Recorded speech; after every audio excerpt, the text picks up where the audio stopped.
We're recording now, and I know you're down there in Florida, and you're at your aunt's house, and we just went through the hurricane down there in Florida.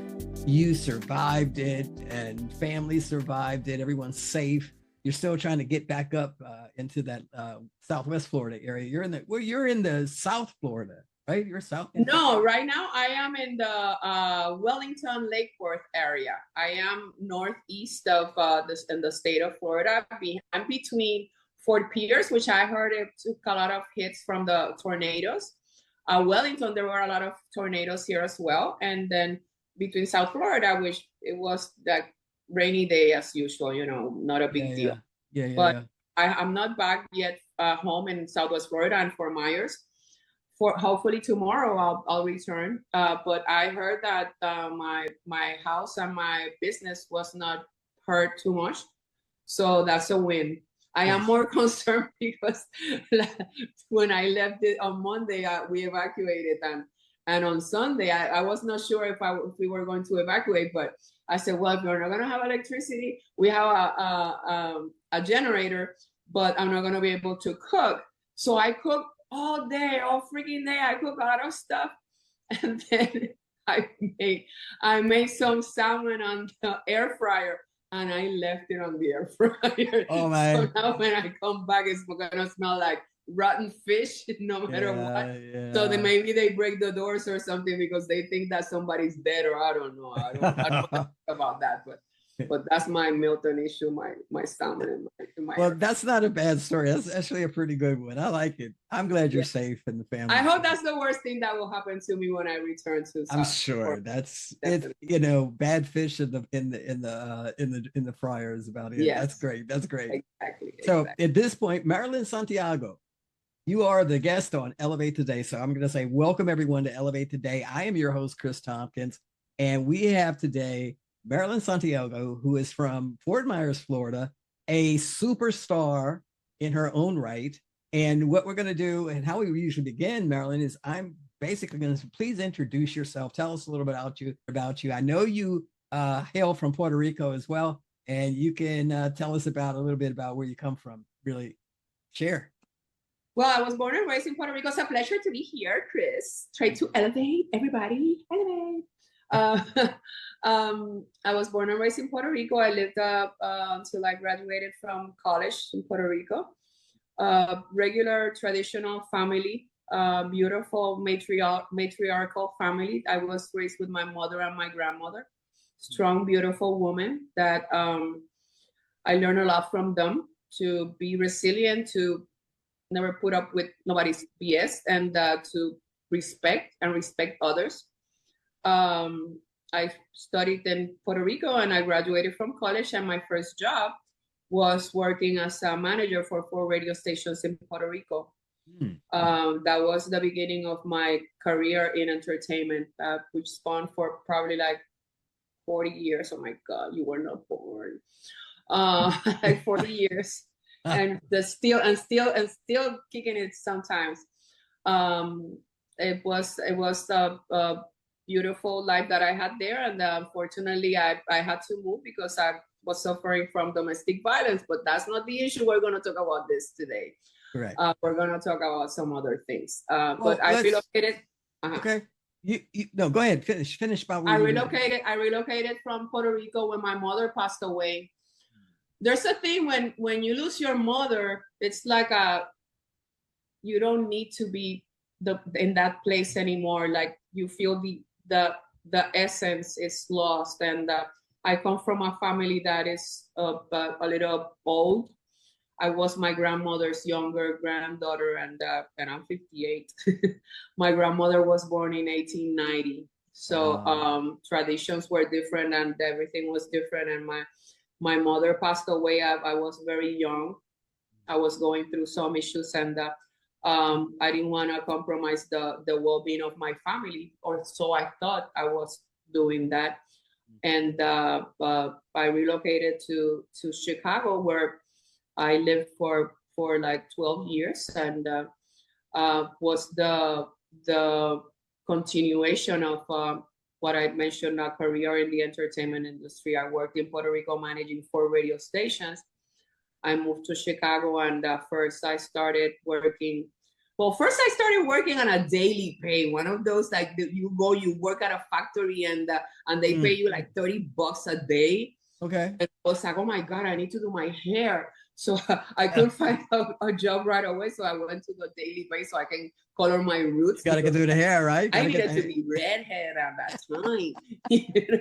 So I was working with them and I was like, oh my God, I can be the boss of the boss of the boss of your boss. And then the boss told me, but I'm the boss now, so you better pack that stuff.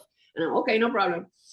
So, but then I started doing a lot of networking and thankfully I met a lot of important people in the area, and they introduced me to the director of the Puerto Rico Federal Affairs Office, which is basically, Puerto Rico was not a colony of the United States.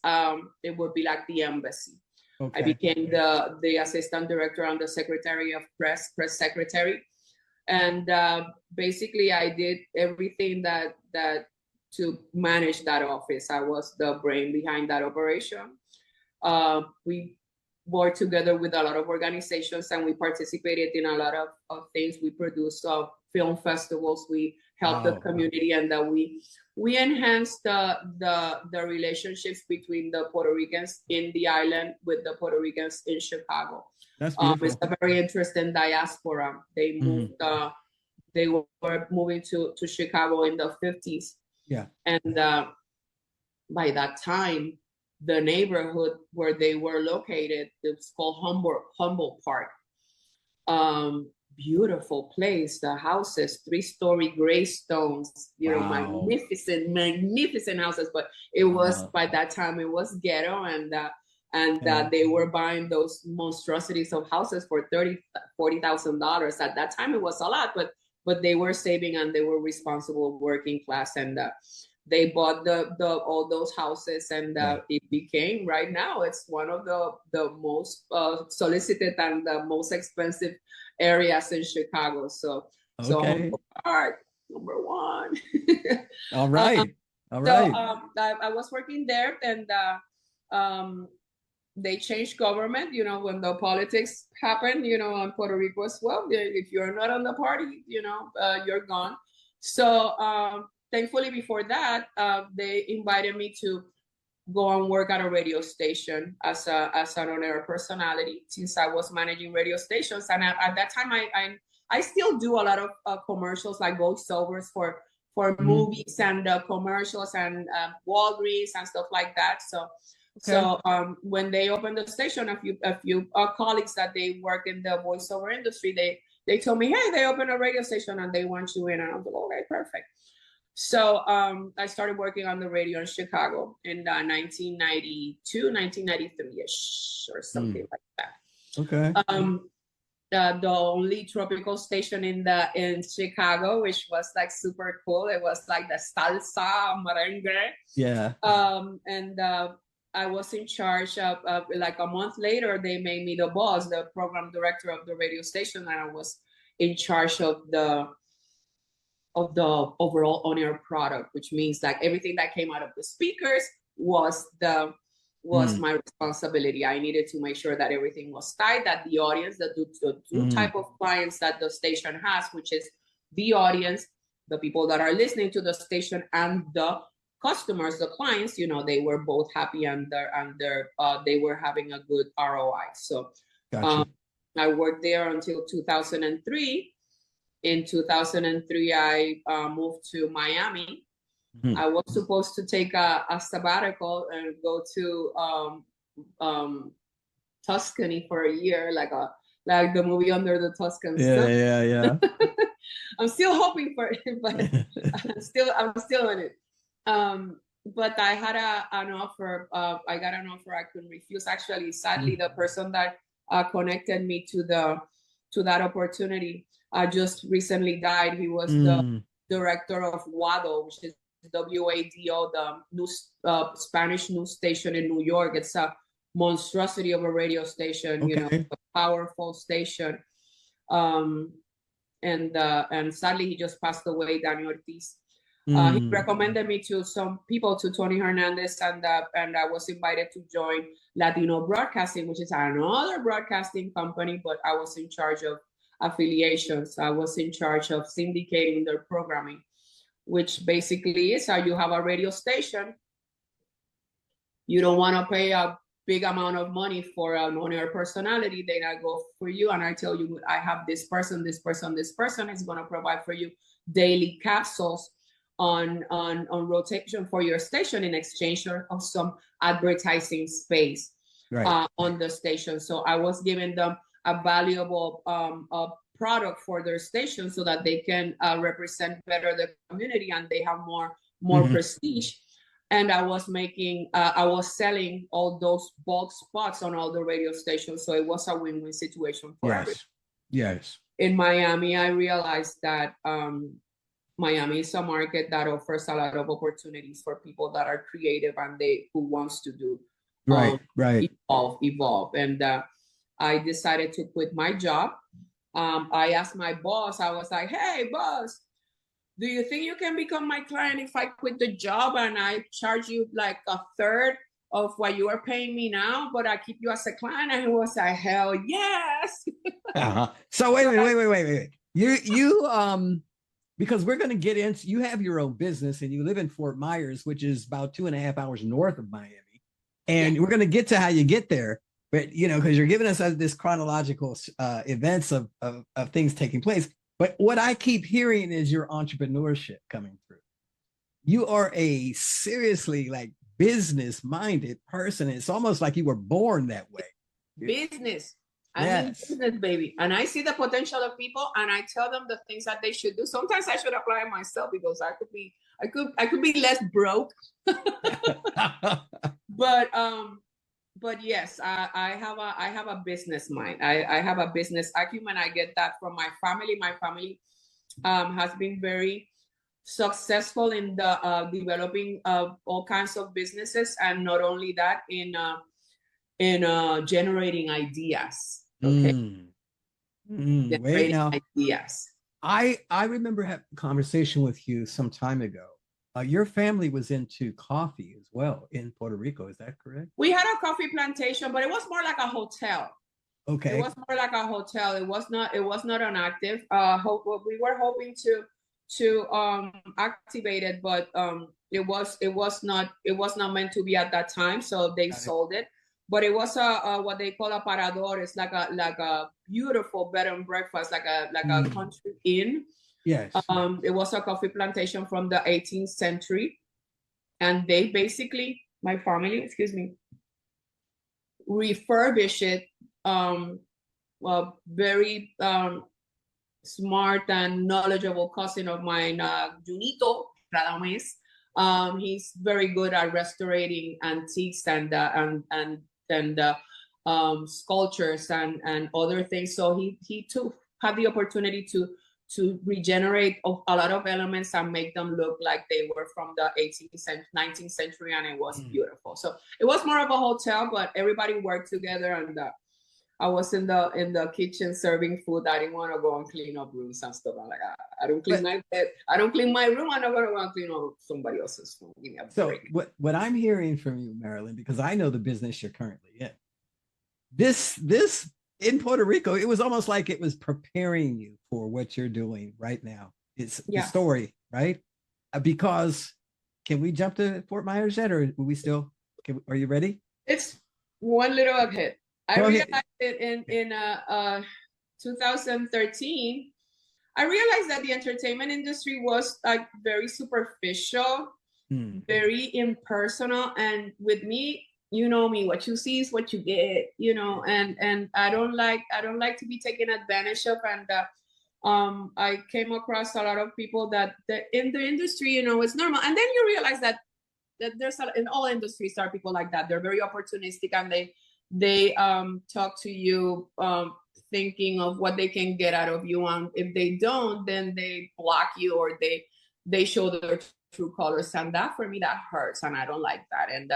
And I say, you know what, I'm gonna change industries, and I'm gonna reinvent myself, which is something that I encourage a lot of people to do, because there's not only one thing that you could be good at. You can be good at a lot of things, and if you can give it a try. I know you're a great painter, and we'll talk about that later. So you are very impressive as well, Chris, and we have mentioned that's your career, your law, and a lot of other things. So I encourage people to be able to explore the things that they can be good at and give it a try. So I said, I'm going to reinvent myself. So I'm just getting a hell out of here. And my partner in life was Steven Russell. At that time, I met him in Miami. And he sold his company when the economy collapsed, and it was a factory that provided services to the construction industry. Manufacturing architectural elements made out of polyurethane resin. So basically like the happy medium between foam and stone, or wood and foam, and for the construction industry. So it was completely different, but it was challenging and interesting. And I told him, well, let's put together a business plan and let's try to secure some funding. And 11 years later, we are in Fort Myers with a strong company poised for success, and hopefully alive when we get back to Fort Myers after the hurricane. Oh, I'm sure. Yes, it'll be there. I know it'll be there. So that's what took me to Fort Myers. I was reinventing myself, and it was very challenging for me because as a Latina, there are not that many Latinos in Fort Myers. I'm not the typical person. I'm not a regular. I'm 6 feet, 200 pounds with a big mouth and with an accent. So a lot of people are not ready for my energy. And I did not know anybody. So I had to do a lot of networking, get to know a lot of people. Wait. Let's talk about the networking part. You're in this brand new place. Nobody, you know no one. And you become a very successful. I follow a guy. What is the secret sauce? What's the secret sauce in the networking? Come on, share it, Marilyn. The secret sauce is be yourself. Be yourself. And like I do a lot of sessions to companies and to organizations, helping them with the networking issue, because it can become an issue, especially in people that they need to fundraise or that they need to do sales and stuff. Networking is like when you have fear of flying, unless you want to walk to California, you're gonna have to take a plane. So you have to get over that fear and make it happen. So I remember going to some events and without knowing anybody, and I'm like, I need to own this room before I leave. So let me just go and hi, my name is Marilyn. I'm new here. You're the first person I meet. How are you? Blah blah blah. And be myself. I'm just being myself, my true crazy self. And engaging and connecting. So it's not just that you meet somebody and you forget about that right away. When I left the networking, I found them on Facebook. I found them on social media. I sent them a text. It was nice to meet you. I started dealing with them on sending emails and connecting and engaging. So you need to follow up. Just be yourself and follow up. Okay, so that's the key. That's the key. Networking is not just meeting someone at the moment, saying hello, thank you, here's my business card. It's really beginning a relationship. Creating a relationship is what you're telling me. That's what you do. Yes, I remember when I back a little bit, when I was in Miami and I decided to go solo. Mm-hmm. The first week, and I did that on purpose. The first week that I went basically solo, that I opened my business, that I was, showcasing what I was going to do and stuff like that. I went to a convention, the billboards, the Latin billboards. It's like a big music convention. Excuse me. And I was giving cards to everybody. Hey, my car, my God. I remember that the last day of the conferences before the awards show, I remember telling a friend of mine, we go up to the pool area and we lay back at a lounge and have a margarita or some alcoholic beverage. And he's like, how did it go, Marilyn? What do you feel? And I told him, Pablo, if I accomplish only a 10% of all the crap we talk during this 2 to 4 days, I'm going to be rich. Okay. So the point is when you network, chances are that you will not do a lot of things right there. Okay.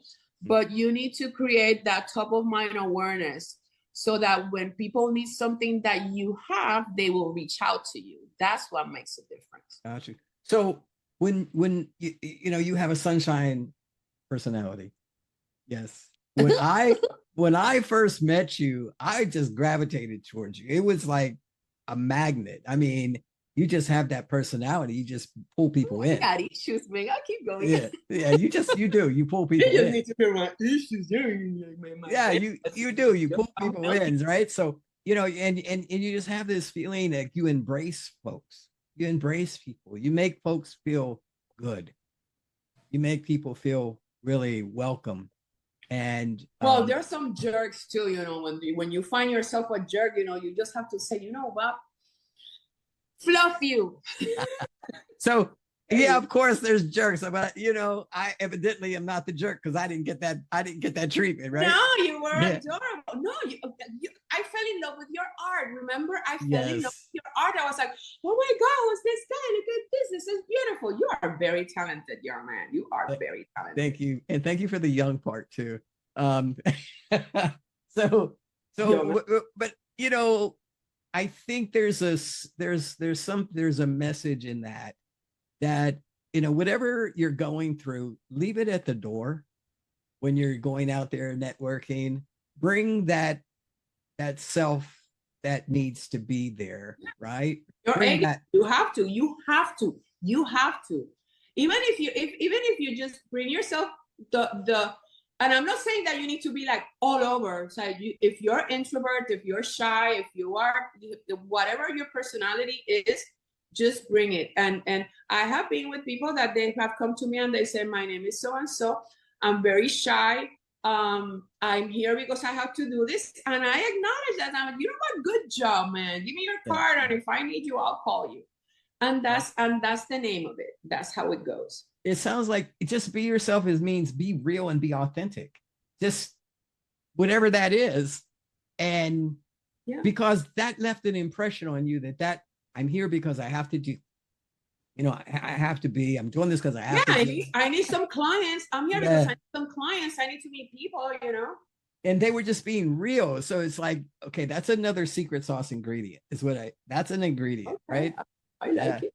I like it too. We're sharing things here because our audience comes in and listens in or watches looking for encouragement or inspiration, learn something new, hear stories from people that they may know, but they may not know, whatever the stories are. And I know that one of the things we're going to talk about are Latinos in business and in the corporate world in business. Period, whether you're employed or one of the reasons why I from the beginning I knew that I had to become an entrepreneur is the fact that sadly Latinas make only 53 cents per dollar of a white man in corporate America. Okay, so from $1, if a white man makes, and I bless their hearts, okay. But if a white male makes $100,000, chances are that a Latina woman in the same position or with the similar responsibilities is going to make $53,000, and that's not cool. So I started sensing that from the moment I started working, and I saw that I was not being paid accordingly. According to my expertise or according to my knowledge, my experience, my degrees, my credentials. So from the beginning, I knew that eventually I was going to have to go solo and set up my own pace and make my own money. Okay. And that was what inspired me to become an entrepreneur and take that chance.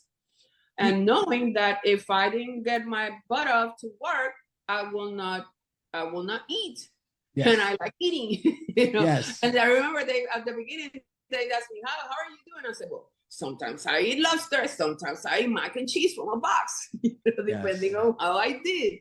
Yes. So, yes. but it encouraged me to develop my own plan of action, and like we were talking earlier, it's that you realize that you are good at not only one thing, and it brings out your creativity, and your self-esteem will get better. You will see that you can excel at other things that you were not aware of. And that's pretty awesome. That is amazing. I love that. So right now I'm like, what can I do well that I can make good money so that I can go on a trip or something? Okay. Okay. So what is something that's on your mind? So no, that you do architectural products. You have a highly successful business in Fort Myers. And wait a minute, you were in Times Square on the big board out there. Like, what was that about? Tell us talk about it.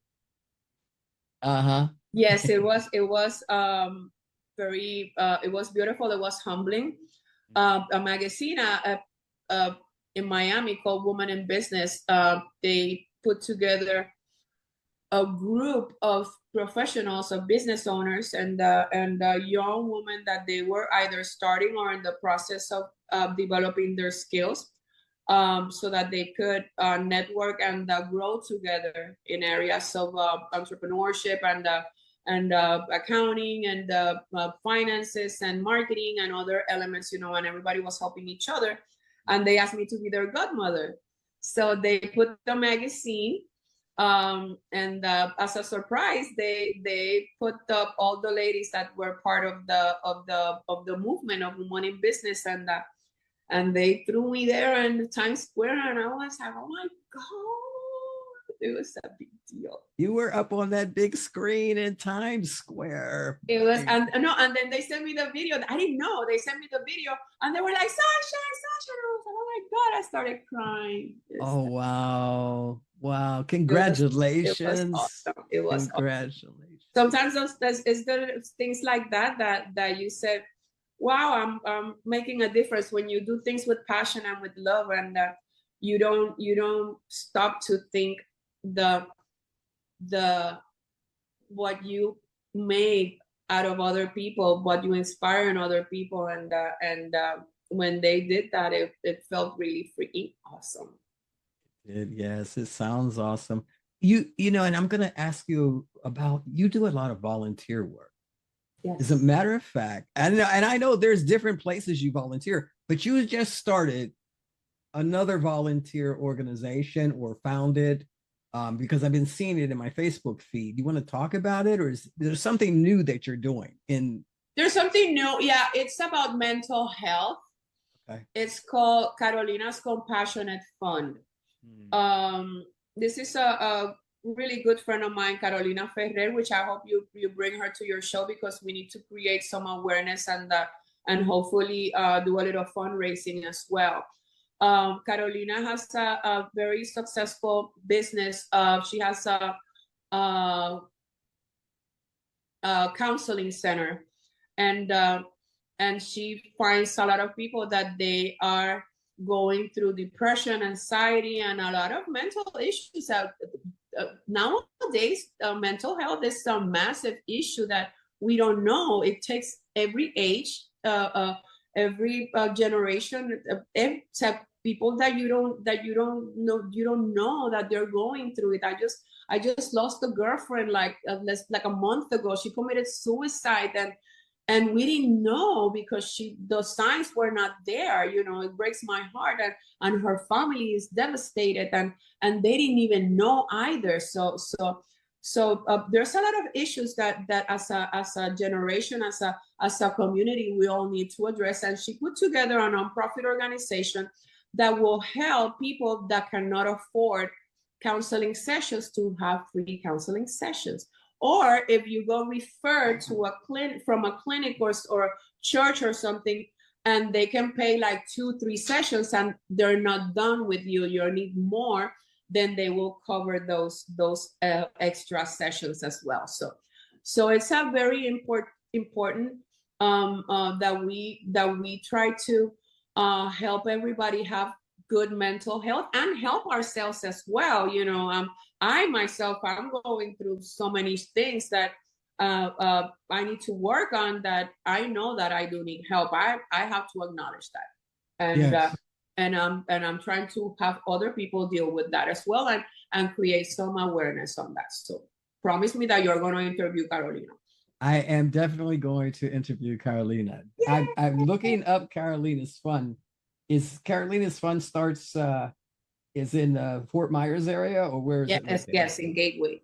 In Gateway. Okay, great. And I'll look for that. I'll put notices up in the body of this podcast once it airs, also about Cool. Carolina's Fun as well. Thank you. Right. With contact information, as well as contact information for you if you want to, you know, whatever you want it to be, email address. My social media, find me on Facebook. I'm always Facebook. there. Yeah, you're always on Facebook. You definitely are on But Facebook. then I have other organizations that I always get involved with. There's so many things that we can do, and I try to live with the philosophy. Japanese philosophy is called Ikigai. Ikigai is the science, the philosophy of finding your purpose, and it involves 4 things: do what you like, do it well, change the world, and make money, because you need to live out of something. All those 4 elements, you put them like in circles, and the middle point is your Ikigai, and that's your purpose in life. So I'm trying to get involved in as many organizations as I can, you know, without affecting my mental health, because sometimes I go crazy, like, oh my God, I have no time. But it's good to help others and help guide others when they need a little push. There's nothing wrong with that. You volunteer all over the place. When I say, yeah, you're on Facebook, I don't mean you're on Facebook doing selfies. I mean, you're on Facebook doing work, helping others, doing posting work, it up, inviting people to stuff, and I try to get some good engagement on things that they need to be heard. People love you. That I know. Thank you. I hear it all the time. I got $100 bill for everybody to love me. My grandma said, no soy un billete de 100 para caerle bien a todo el mundo. Pero it can be a 20. I try to be a 20. My goal in life. Yes. And so if you love Marilyn, then donate to Carolina's Fun. Carolina's Compassionate Fund. Yeah, put the link, man. We need money. We need to help people to get their mental health straight. Yes. I will be in touch with you to get in touch with her, get her information as well. I'll send you right now. Yes, Once thank you. Done, you're gonna have it. You're gonna say, "Hey, Sunshine was talking about you." So you're gonna love her. There's this thing that we do on the Elevate Today that every guest has to do, and it's a reveal. Now, the request is that you reveal something on the show that you have never told anyone publicly. Privately, friends and family may know. And I'll give you an example of what I mean. It doesn't have to be anything heavy. There was a guest on the show. She's into finance and banking. And her reveal was that she was asked to do stand-up comedy. So that next Thursday, she was actually doing stand-up comedy. Another woman, she had a friend that worked behind the scenes in Broadway. He invited her to come back there. And so she was pushing the button for the phone to ring on a Broadway show. And so now she says, I've been on Broadway. I've played Broadway. Yeah. Right. So, yeah, you know, those kinds of things are some of the reveals that some of the guests have. And so my question to you is, what's your reveal right here today? Let me see which ones are PG-13. Yeah, because when you're in the entertainment industry, you know, and I'm not getting that, you know, that wine, but no, I always share something funny that I had. It was an experience that I had, and maybe a lot of people have done it, but I was with my favorite cousin, Luisito. Male cousin, because I have a competition with favorite female cousins, and I'm not going to talk about that one unless I have a bottle of champagne or something. But my favorite cousin Luisito and we went to the Dominican Republic. I was at at a very important music festival in the Dominican Republic. It was called the Festival Presidente. It was the first time that they were putting together that festival, and it was like a massive. It was like a Latin Woodstock, crazy at a stadium that accommodated like 70,000 people, and it was packed. It was really, really packed. And I was talking to one of the performers backstage, and I told him, I asked him, how's that? It's like, what do you feel when you are in a venue as massive as this, and you have 70,000 people looking at you while you are, and they're jamming with you. They're like, and I remember that there was a box, matchbox on the table in the trailer, but the backstage, and he took a piece of a match and he showed it to me, and he said, Marilyn, when I'm singing to a crowd like this, I look at the last row and I see a person that the size of this matchstick, and seeing that matchstick jumping, the sensation that I feel, brings me the best energy and the most respect and love for my audience. And I was like, oh, that's so pretty. So we were having a few drinks and I was like, oh, I gotta go. I want to go and see what's that reaction. I want to see the public from his view and stuff. So since we were backstage and we were like a little VIP and stuff, we went to the, you know that on the stage, you have the stage and you have the two towers with the big screens and stuff. Well, we went to the bottom, so on stage, we climbed on one of those towers, and we were watching him perform while we were looking at the people underneath, and nobody saw that we were underneath the big space. So nobody knows about that, but Luisito. That's something. I mean, who would imagine that? First of all, I would be like, I don't think that's a good idea to climb that tower. And you're like, no, we're going on the tower. Now. We were going on the tower. We need a crazy cousin to inspire you to push you to the stuff like that. So I see. Thank you for revealing that. Elevate Today, Marilyn Santiago has revealed that she climbed the tower on stage. Wow. Just to watch a human phosphorus. Yes. Yes. So that's unbelievable. But now we're going to go. Here's the question. What else would you like to share that I haven't asked, you haven't spoken about, that you want viewers to know or hear, or what do you want to share? Anything else you want to talk about? I hope that your audience, besides loving you and following you, because they should, because the topics that you choose are very smart and very awesome. I hope that your audience will engage and try to make other people's lives better. Okay. There's so many things that can be done. And sometimes people, they just don't know, or they don't feel motivated, or they just don't care.